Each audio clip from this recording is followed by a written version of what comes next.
Queríais collacis amantes de la historia, hoy vamos a hacer no solo un viaje a través del tiempo, sino que vamos a ir en peregrinación hasta Tierra Santa. Acompañamos a Exeria, una mujer que dejó una huelga importante en la historia porque fue peregrina, pero también escritora. Exeria vivió en el siglo IV después de Cristo. Provenía de Hispania, de la provincia de Galaecia. Una época en la que las mujeres escasamente tenían oportunidad de salir de los sus llares y menos aún facer tan largos viajes, Exeria destacó, pero destacó non solo porque fizo el viaje, sino ya que deixólo por escrito. Y la súa experiencia quedó reflexada en un libro conocido como el Itinerarium Egeriae, que falaba del seu viaje de manera epistolar.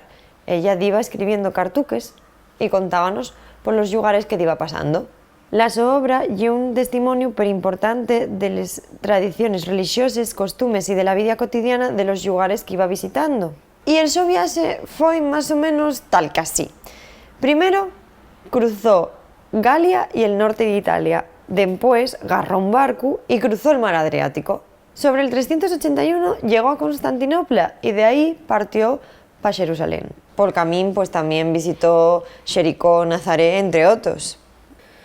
Salió de Jerusalén hacia Egipto, visitando pues también Alejandría y otras ciudades egipcias. Después también visitó Antioquía, Mesopotamia, el río Éufrates y Siria, de donde partió de vuelta para Constantinopla. Exeria es importante para la historia de las mujeres porque la súa historia rompe con los estereotipos del su tiempo.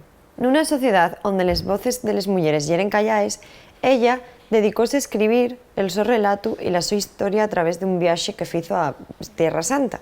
Al faelo, non solo deixó un registro valiosísimo para la posteridad, sino que también demostró que las mujeres podían ser protagonistas de la súa propia historia. El Itinerarium Egeriae é una de las primeras obras de literatura de viajes conocíes y é notable que lo ficiera una mujer.